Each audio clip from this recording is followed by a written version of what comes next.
Hi everyone, this is Mario Gomez, University of Arkansas, Physical Education 6363, Spring Semester 2022 with Professor Jack Curran.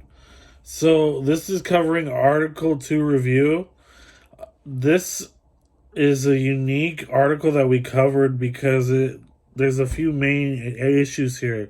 One is the importance of an evaluation in both chairs for the supervisor itself and the student teacher.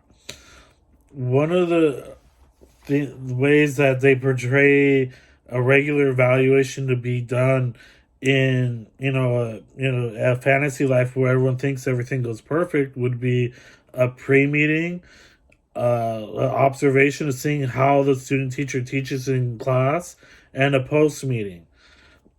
In the real world, teachers and supervisors are very busy around their before their class and even after their classes.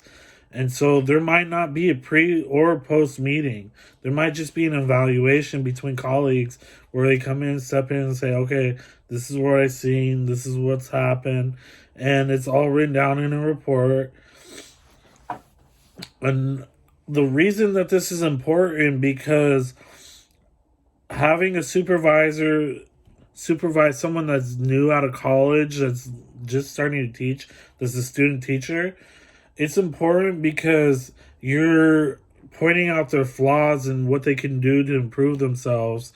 And at the same time, too, you could use your experience as a supervisor to turn around and say, yeah, you know what? I actually messed up on this. And you know what? This is something you could do to improve that. The basic thing is communication. Excuse me. And so then it's important, too, for the student teacher to accept the review. You know, when you're getting a review, you got to think of it as constructive criticism. You can't come down on yourself.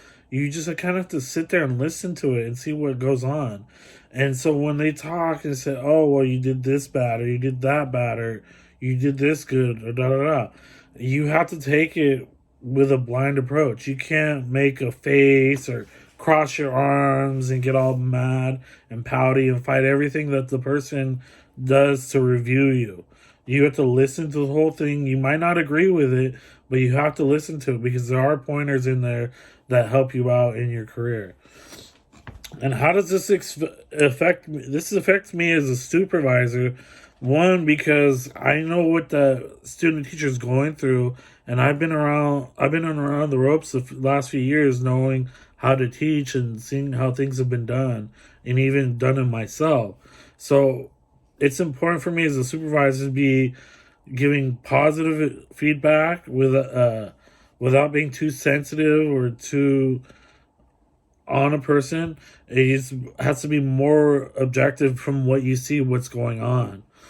And the other way too that affects me, and that I thought about it as in a second sense, would be with as a student teacher, because I've seen myself often before after a review on something, and there's something I didn't like, and it just, your body language really says a lot about how you think and how you take things. And that's one of the big things I want to end this video on is your body image. No pouting, no frowning, no crossing your arms. Be attentive, be listening. Hey, what's going on? How can I fix this? What can I do? What did you do? Was there something along that lines that you could help me with?